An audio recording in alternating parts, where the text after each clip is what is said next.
Hey guys, I'm Brittany. I am 24 years old and I'm a mom of 2 daughters and I'm a military wife.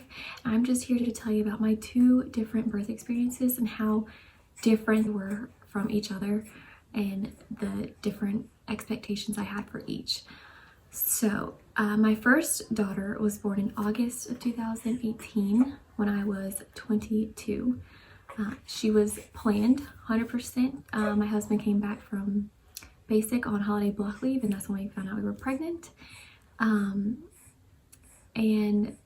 so after he graduated from basic, we moved to Washington, and from there we did all the appointments, all the ultrasounds and everything. And then at our 20 week, we found out her gender. She's a girl, obviously. Her name is Emery. And we also found out that I had velamentous cord insertion. I hope I'm probably saying that very wrong, which means that the umbilical cord was off to the side of the placenta instead of directly in the middle, which causes her to not get the correct amount of nutrients. So she was measuring small. That's the first time we'd ever heard of it. We had the first time we've ever heard that she was measuring small.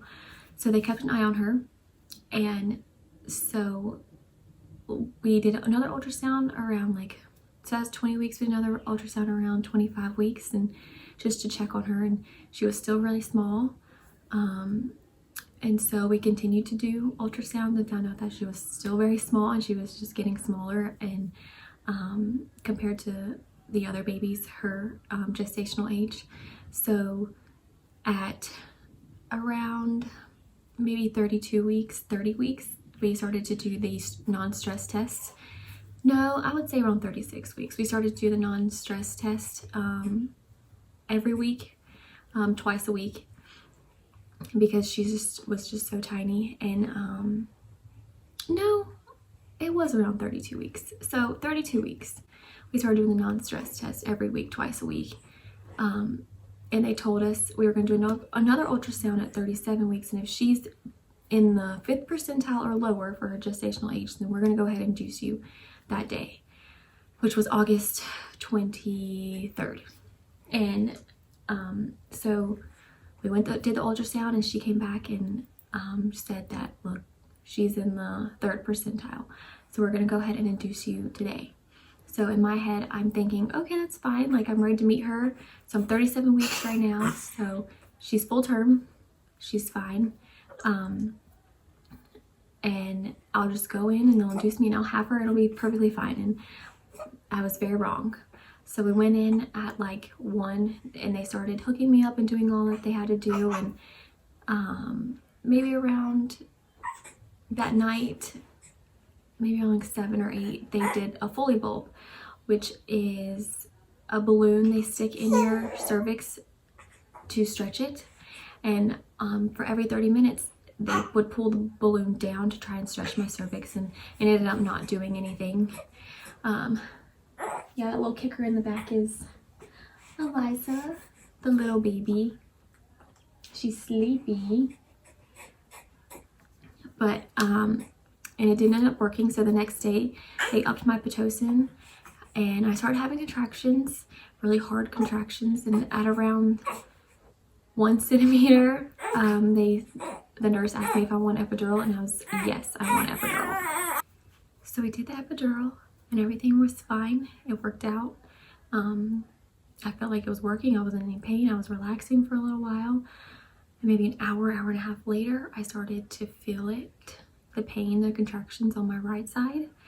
And I told my nurse, and she's like, okay, flip to that side. Maybe it just needs to move that way or something like that, she said. So I rolled over and it wasn't helping, and then I started feeling it on my left side and it still wasn't working. And so by that time, Emmy's heart rate was beginning to drop with every contraction, so they figured that the umbilical cord was wrapped around something. And so they had me flip onto my stomach. They gave me oxygen, not my stomach, hands and knees, to see if that did anything. They put me in all these positions to see if her heart rate would stop doing that. And it never did. And so my only option was to have a C-section, because at that point I wasn't dilating. I had stopped dilating at 5 centimeters. So my only option was C-section.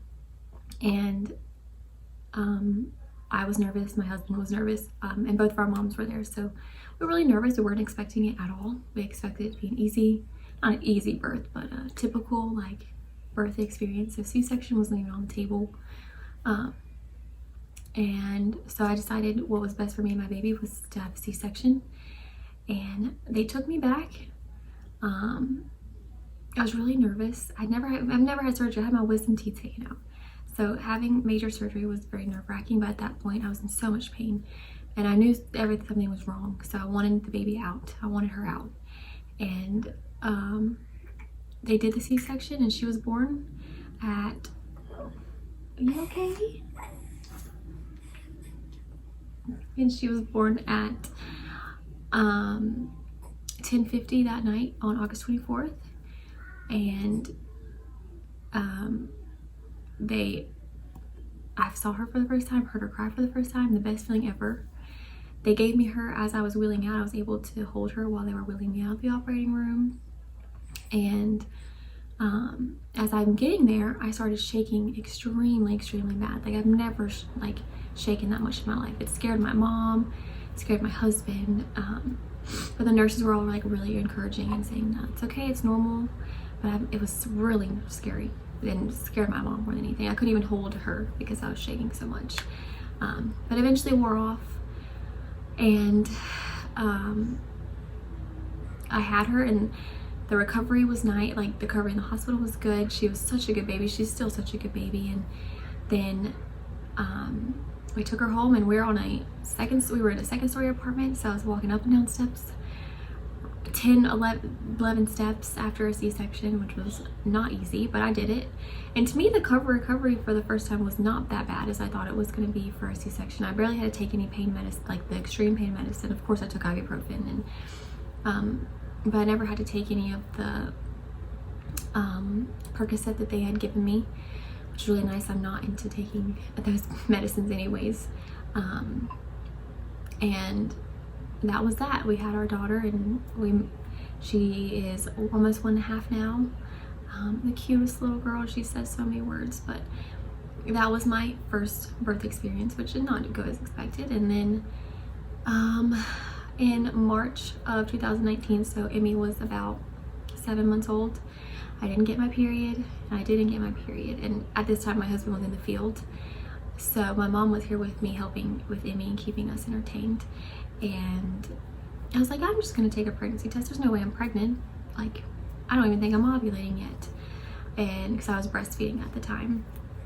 And I took the test, and it was very positive. And I was very much in shock because we were not planning on having a baby anytime soon. It would have been, we were thinking 2 years. When Emmy was 2 years, we would start trying again.